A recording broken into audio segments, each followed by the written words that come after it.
Ladies and gentlemen, thank you so much for being here and welcome to Nerdy for 30, the podcast where comedian Tim Keck and I talk about nerdy-ish things for 30-ish minutes. My name is Kevin Bauer, and today we are talking about the return of maybe the biggest TV show that is currently airing.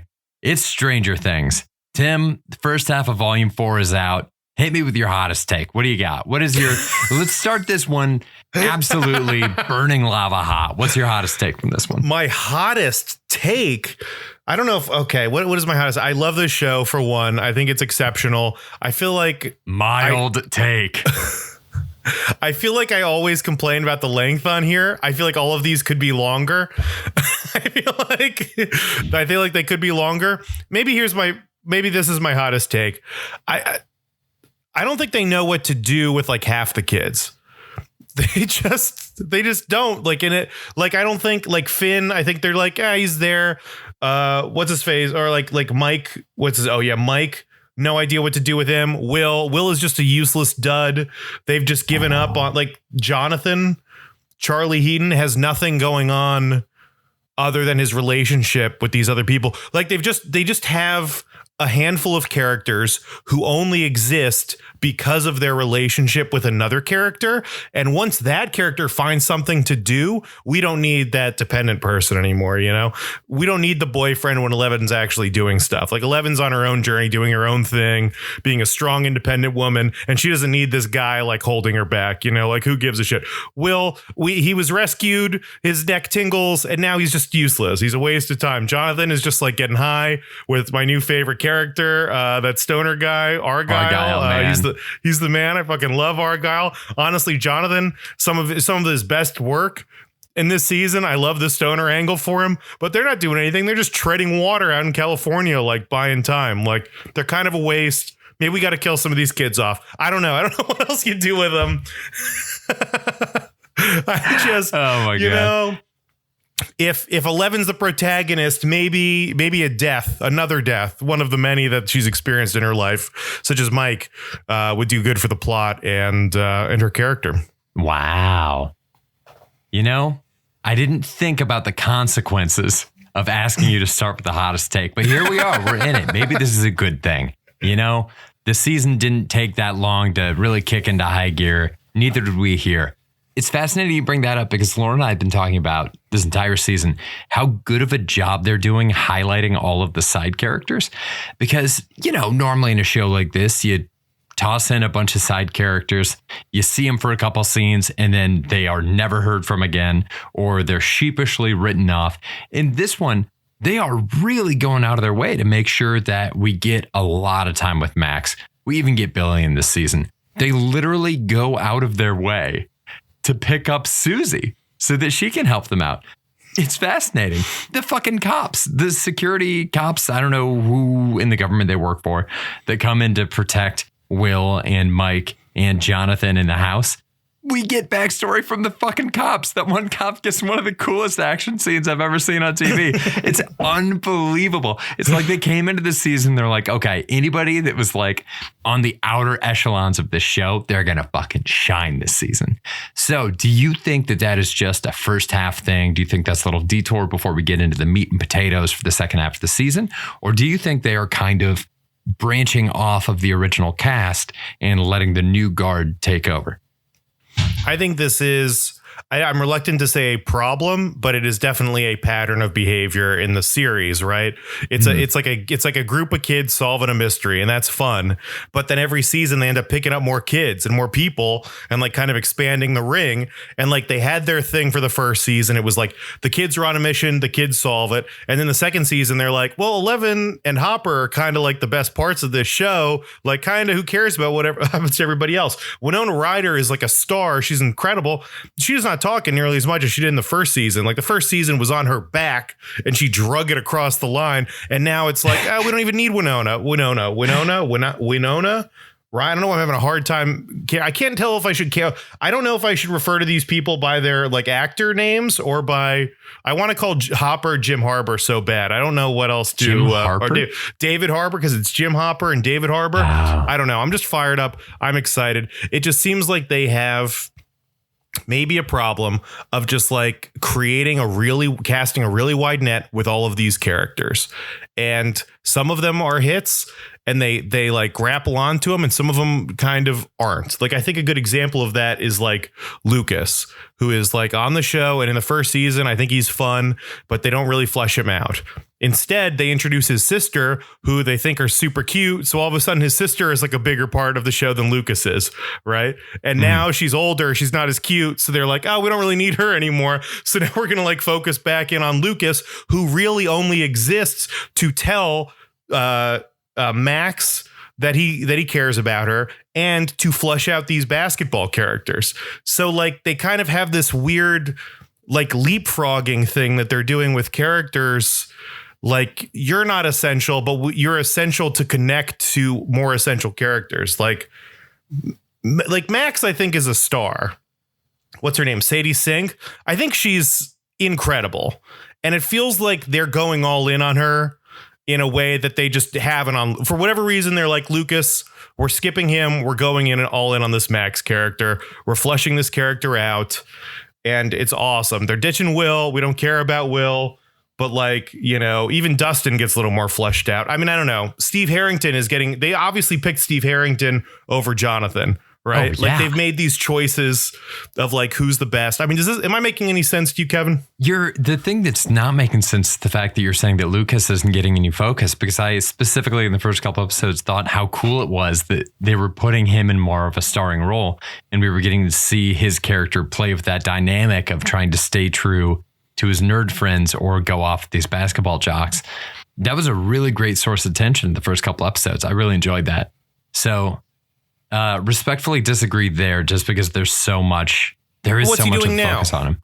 Is he going to play the other thing I was going to bring up. Any role in the finale? Dude, there is that one scene where they're going into the lake, and the people that get in the boat are the people that were not necessarily the main characters of the show in the first season.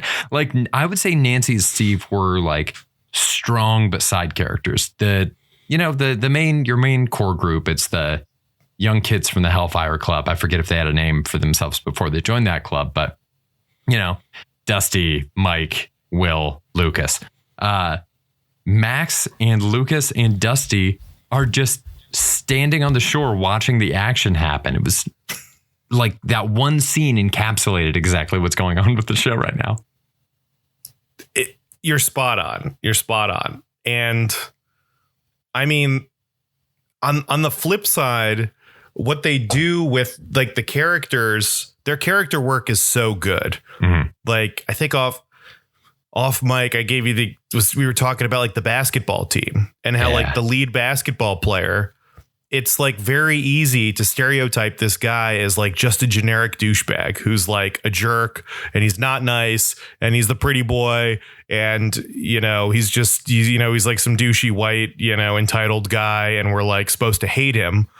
But then when Lucas is on the team and Lucas scores, that's a real moment for the lead basketball player to be a villain and be like, oh, you took my shot, you're taking my glory, all this stuff. But he doesn't. He's like, oh, you're on the team, you're one of us. Oh, you got a hangover, man, you'll get over it. Hey man, if you want to sit this out, you're still one of us, don't worry about it, this is something I need to do. And then his girlfriend dies, and he is on a vendetta to avenge her. And it's like, oh, I understand 100% where this guy's coming from. This is a very well fleshed out character that is way more complex than just a generic stereotype that we've seen in other like movies that this show like pays homage to. You know, I mean, you mentioned the cops. They can't stop adding backstory to these people. They're too good at it. They're off the rails. They're so good at it. I mean, you mentioned the cops and how that, or the whatever the detectives were that were watching the kids in California, and they have an awesome fight scene in there. Like, that alone is like good characterization. Yeah. Right. Like, the guys there are like kind of tubby. They're drinking a beer. They're watching TV. They're ignoring the kids. And I was kind of expecting like, oh, there's some kind of like doofy guys who are like stuck with this. They're like desk jockeys. They immediately get blown away. And then it turns out that this one guy is like actually really good at his job, and he kills like 3 bad guys, and he has the kids behind him, and he's like actively actively protecting them. Like, how refreshing is it to see, especially like a government official, which is like, how refreshing is it to see like a competent member of our government actually doing a good job, especially, might I add, a cop actually protecting children. If we could go there with this podcast, seeing somebody with a gun actually use it to stop people with guns, it is crazy and incredibly refreshing. And they're so good at that. And they do it all the time with like all their characters. And it's a blessing and it's a curse, Kevin. I really wonder what they end up doing with everyone. I also they successfully made me really worried about Max's life when she gets possessed and she's lifting up in the air. Even as she's running for the portal to rejoin everybody else in the cemetery, I'm still thinking this is too good to be true. Like, something's going to happen. The piece of the house is going to fall on her. Like, a big spike is going to come out of nowhere. Like, there's no way we get the happy ending off of this. I think it says a lot for the fact that the show has been able to make you fear for the characters because, you know, fucking plot armor. I mean, Jesus, Hopper has plot armor out the wazoo this season. People are, as soon as the Demogorgon gets released, it goes for everybody but Hopper and the Game of Thrones dudes. He's like just leaping over people to eat other people, throwing people into the walls. They're exploding. He's like slobbering people's faces off. But Hopper's fine, even before he gets that spear lit up. Everybody else, I'm like really worried about them. Hopper, Eleven, and Joyce, I feel like are bulletproof. I think anyone else on the cast could die at any moment. You don't think they're going to Aunt May Joyce? I'm starting to think they might Aunt May Joyce. I mean, they could Aunt May Joyce. It's just a lot. I feel like Winona Ryder is like still a huge name and she's still first, like in the billing. Like it'd be a big move to knock her out. I don't know. And also they just haven't done enough with her. Mm-hmm. Which I guess maybe is a reason to kill her off. But like, she hasn't really done anything. I mean, even all the stuff that she's done, what's her face, that comedian, Bald Eagle, Brett Gelman just does it instead. Yeah. Brett Gelman just does everything that like, we don't even need Joyce anymore. Brett Gelman can just do it all. Let me ask you something. You just rewatched all 4 seasons. I did do a rewatch. First season, Joyce, she's working in a supermarket in a small town, Hawkins, Indiana.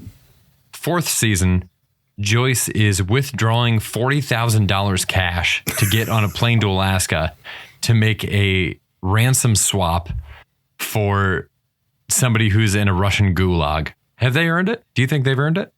No. I mean, it was a simpler time. I think we have to remember that money was easier to come by in the 80s. Things were better.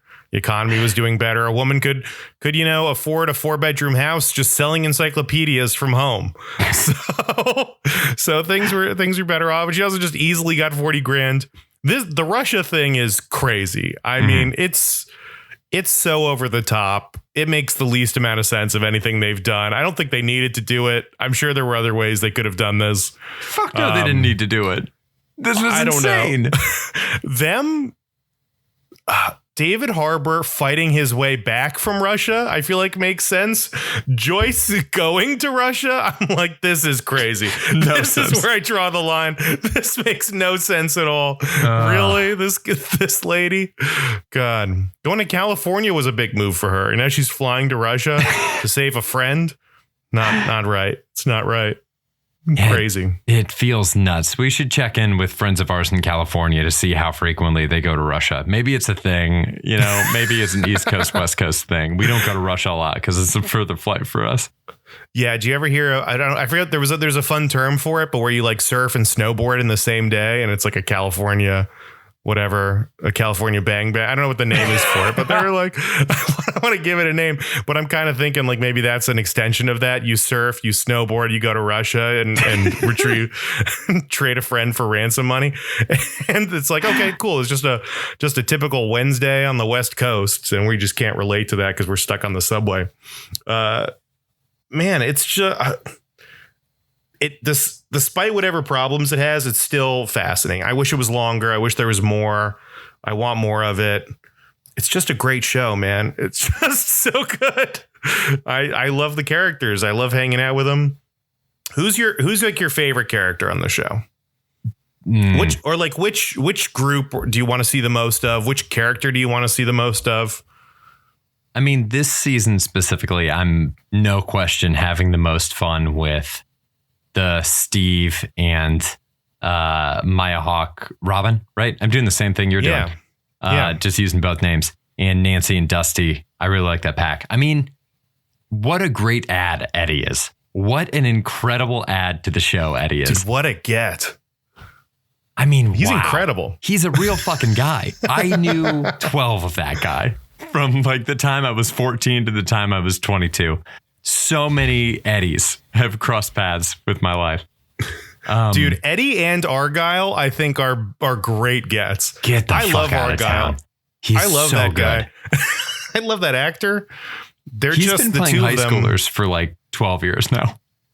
Yeah, definitely. I remember him from American Vandal, I think. Oh, I never actually saw that. I heard that was great. He just has some of my favorite lines in that, where he's just like, he just plays a high school stoner and everything, and I'm here for it. I hope he does it for the next 20 years. I hope he's always on the Disney Channel playing, the Cheech or Chong character from whatever. I mean, it's great.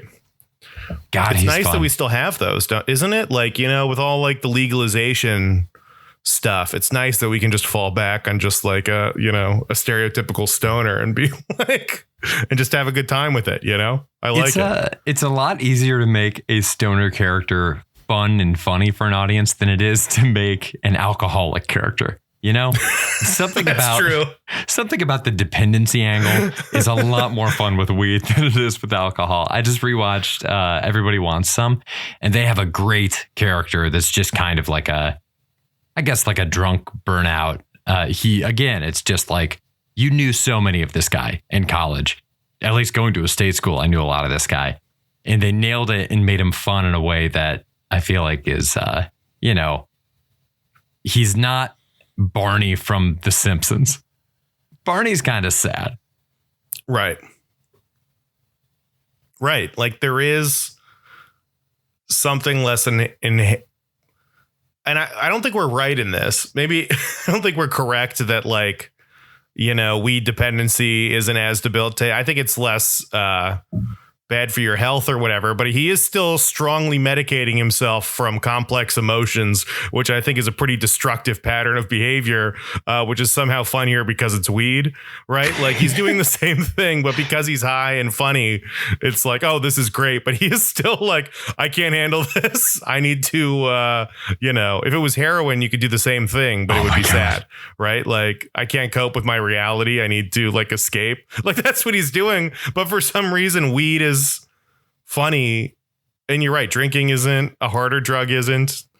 I think it's just because you end up you just take a nap and then you feel better later. Like I don't know, I think it's just like it just feels pretty harmless. A lot of weed in this. I mean, Eddie's a dealer too. Yeah, you bring up Argyle. He is maybe the one character this season that we haven't gotten a big backstory dump on yet. And based on their track record, it's coming. If it doesn't come this season, Argyle's getting a huge backstory in season 5. What do you think it is? I want you to recklessly speculate on where Argyle comes from, what his motivations are. Yeah, his parents are dead because that's easy. Okay. Definitely, he's on his own. Maybe he's been held back a couple times. But I think there's definitely something there with he's eventually going to have to sober up and face his fears, or I would love some sort of a scenario where he has to choose between like the lives of his friends or like a blunt, and like the Spider-Man dilemma of like Mary Jane in one hand and like a trolley full of people in the other. And he has to and they pretend it's like a tough decision. He's like, ooh, but I want to get high. But also the Demogorgon is about to eat my friends. I think there's something there that could be fun. But you're right. I think it is coming. And I think even if we don't get an elaborate backstory for this, I feel like this actor and this character is having a lot more fun, which I think is rubbing off on Jonathan's character. Like, I love this stoner thing. It feels like Charlie Heaton. Well, I don't know. Charlie Heaton is like very uptight the whole time, and like the character is very uptight, and now that he's a stoner, it seems like he's like goofing off more. Like the scene where they're like both golfing and he's like, man, I don't get it, this is so frustrating, and Argyl's like, yeah, it's so frustrating, like banging the golf clubs into the ground, and they're just like riffing with each other. I was like, oh, this is like the best Jonathan we've gotten. I feel like it's like finally, I feel like this season had more like improv or like more like character scenes where it was just like people in character having a good time and getting to that level. Maya Hawke, I just feel like is so much more relaxed maybe, or the character's so much more relaxed. It seems like she's having way more fun this season maybe than she was. I don't know. It just seems like some people are figuring out their thing and just having more fun with it. It feels like this season. Oh, it's amazing. It makes me so happy that we have another season and a half left. I thought at first going into this that this was the final season. I was so bummed out. But it's only 2 episodes. We're getting 2 quote unquote movie length episodes is what I heard. So who knows what that means? Because they've already done a few movie length. They've done like an hour and a half. Yeah. Are we going to get 6 more hours? Or are we going to get 5 more hours? If it's like 3 hours, I'm going to be bummed. I'll tell you right now. 3 more hours, just do it all at once. Like, who are we kidding? Just drop it all. Why are you making us wait? Also, I was thinking about it. I'm doing the math in my head. When they dropped this, because they dropped this Memorial Day weekend, right? I think, and there were, 7 episodes in this like half season, quote unquote, whatever it is? I think so, 7 or 8. So I think there were exactly enough episodes from when it came out to get to when the second half comes out, if they were doing it as weekly releases. So it's interesting to me that they didn't dip their toes in the water like more shows have been doing, going back to weekly releases. And I'm curious why they did it the way they did it. What I heard recently, I think from a couple sources, is like the way that Netflix values content, which is kind of interesting. And apparently like the most efficient way, the thing they value the most is that when they drop something, people watch it and binge it instantly. And that's apparently a metric that they value highly. Right. If you watch all of Stranger Things a month after it's dropped, they value that less than if you binge it the instant it hits Netflix.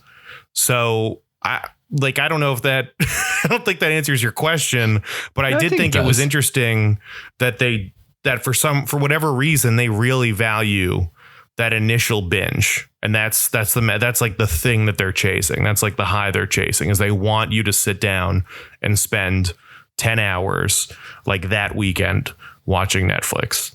That's fascinatingly counterproductive, because there have been so many studies that have come out recently that say that it makes it less memorable when you're binging this stuff all at once. You watch all of Stranger Things in a day, you think about it really hard that day and maybe for a couple of days after, but then you just move on to something else, versus these shows that come out after a week. It's called spaced repetition in memory. Like, you wire it into your brain more strongly when you have that spaced out. Maybe Weird. there's some, I mean, there is some weird kind of Netflix things with like their whole business model and things like that. And they kind of front load stuff. And I mean, one of the things to compare it to a movie we'll be reviewing next week, Top Gun Maverick, we see Tom Cruise everywhere promoting this movie. He is all over the place. And I heard that's pretty much because he has points on the back end of this movie. So the better the movie does, the more points, like the more money he makes. Right.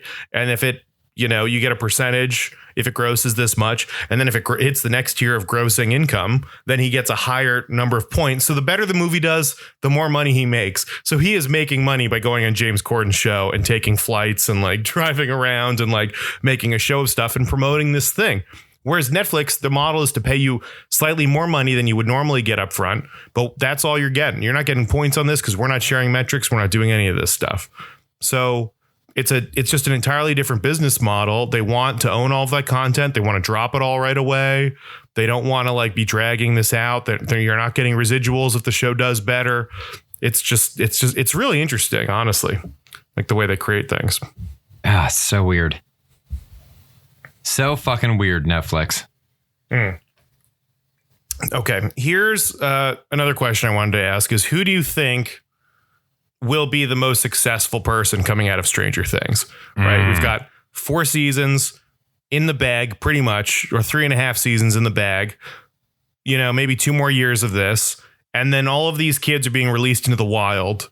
Who stands a chance of making it and doing well in this? Okay. So let's run down a couple of the people and how they've done so far. So we know Finn Wolfhard, already attached to the new Ghostbusters franchise, did fine in that movie. I don't know that I've seen anything from Finn Wolfhard that makes me go like, that's the guy. You know, he's never had like a Timothée Chalamet vibe to him. Right. Lucas has been rumored for a while to be the MCU's Miles Morales. There were a lot of rumors that he like was on there, or set photos from something from like No Way Home that came out where people were like, he's the post-credit scene. And obviously that didn't happen. So who knows where that is. Millie Bobby Brown doing anything? I mean, Steve Harrington, what's his name? Joe Keery. He was in Free Guy. That feels good. And he's like a very charismatic actor. I don't know that he crushed it in Free Guy though. No, but I feel like, but he's one of the guys where I'm like him, Joe Keery, and Sadie Sink, who plays Max. I feel like are the 2 people, and honestly, Maya Hawke, which I'm kind of bummed about. I'm not a big fan of rooting for celebrities' children to succeed. I mean, they've already won the genetic lottery. Like, why do we have to support them further? But she unfortunately is great and looks like her mom, and I'm sure will be incredibly successful in Hollywood going forward. But Max Mayfield, I think, is also awesome. It seems like they're really like going in on her. That scene she has, like escaping to that song that I'm now hearing all over, running down the hill. Up the hill, Kate Bush. It's awesome. That's the kind of scene where I'm like, man, as an actor, it's like, I feel like he made it on some level, right? Like this sequence is so cool. There's an epic song playing. You're like a Marvel superhero in this moment. Like you are so cool I was just like, that's so cool. It would be so neat as an actor to be in something like that like gets the audience's heart pounding, that people are really invested in. It's like no matter what she does after this, she will always have that scene, and she should be excited and like, I don't know, she should be proud that they like trusted her with that, because I mean, I don't know, there's like a whole cast of kids and she's the one they picked to go through this. Like she's the best fit for it. She's fantastic. She's great, man. And she's awesome. That whole arc with her, that whole scene that gave Kate Bush her first ever #1 hit in the States, running up that hill this many years later, hit #1. Is it really? Yeah. I mean, I think that shows how much cultural influence Stranger Things has. It's like I said at the beginning of the episode, it's one of the only things that fucking everybody watches. Also, it really is. You know what? I changed my answer. Eddie Munson. The Eddie Munson actor, that guy's going to be in fucking everything. He's so good. That guy is going to be really all over the place. And he's got utility player written all over him. Like, he's just going to have 3 decades of being a character actor after this. Man, I hope so. I'm going to give him a quick Google now and see if he's in anything else. I mean, I don't know. Game of Thrones, apparently.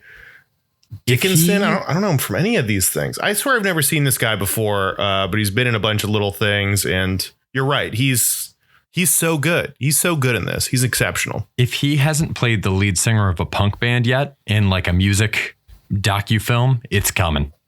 Oh, man. If he can sing, it's over, dude. Oh, it's over. Get the fuck out. Like a Joey Ramone biopic or something. Shut it down. Yeah. He's doing the hair right now. He could be, I guess they're doing a Sex Pistols thing right now, but here's not that great. He could be one of those guys. He could be Johnny Rotten. Yeah, they're doing a Sex Pistols thing. Am I right? Is it called Pistol? I think so. Yeah. How is it not called Pistols? You've got me, man. I'm doing a big old shrug for the people at home. Yeah, it's definitely better. Well, maybe pistol is like a, figurative word to describe a person. Pistols, probably too close to gun stuff right now. Okay.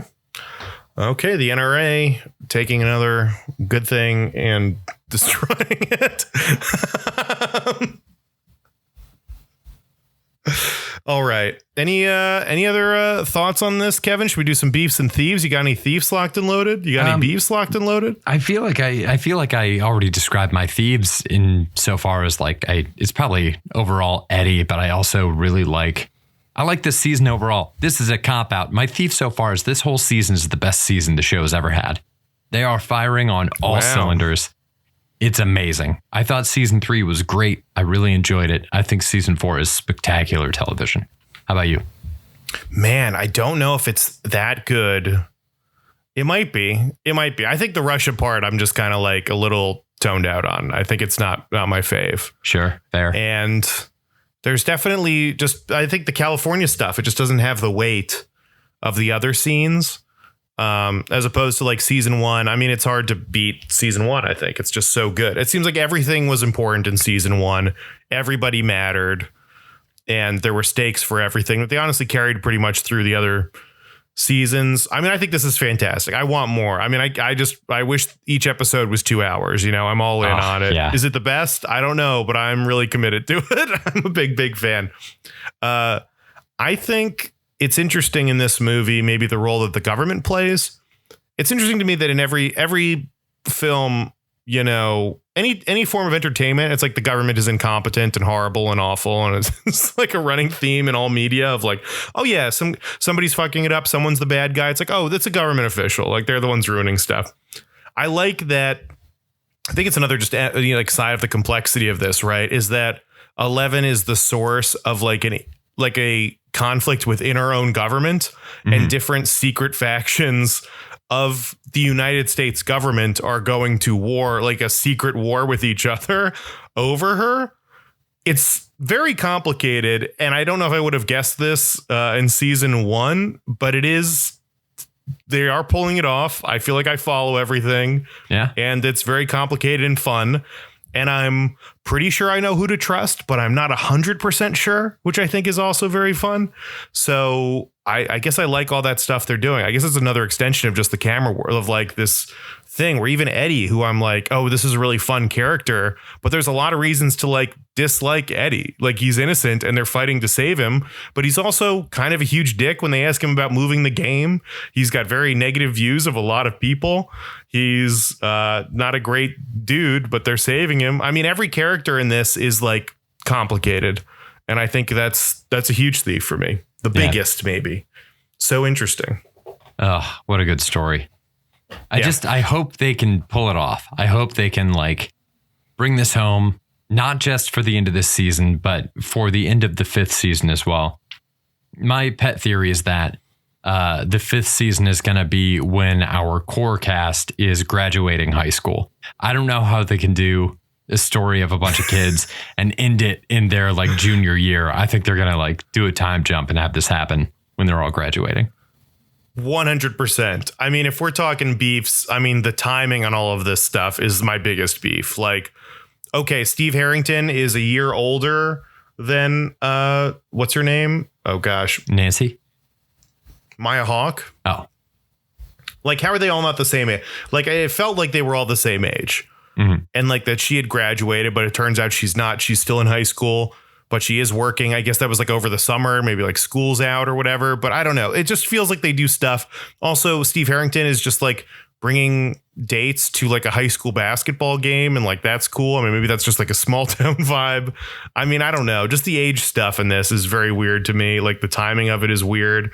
There was like a point, and it sucks with the ages of the kids too. Like, all the shooting got delayed 3 years. And in that 3 years, all these kids got 3 years older, and they're all just like, it sucks. Like the timing is just like slightly worse, and it's done.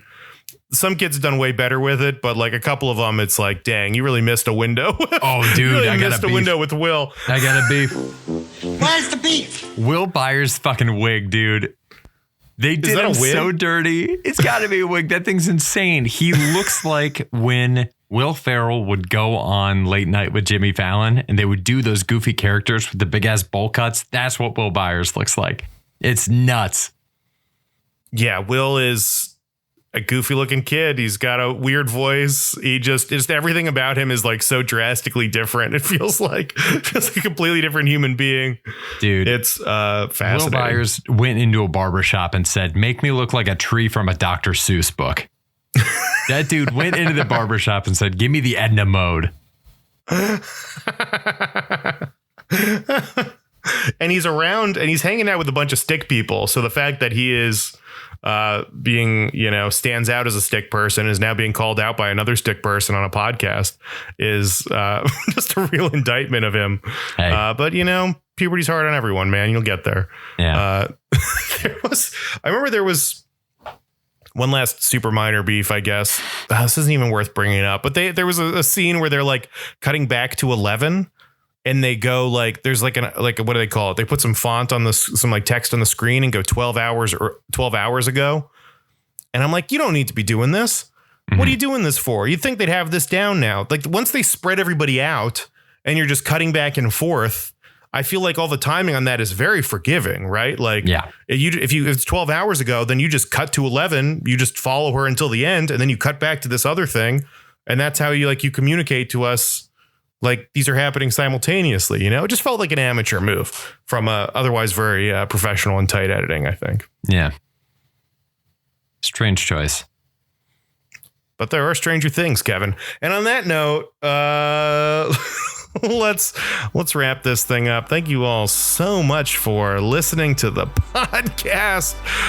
We've been Nerdy for 30. Please check in on us next week. Next week, Top Gun Maverick. We'll see you there, goose.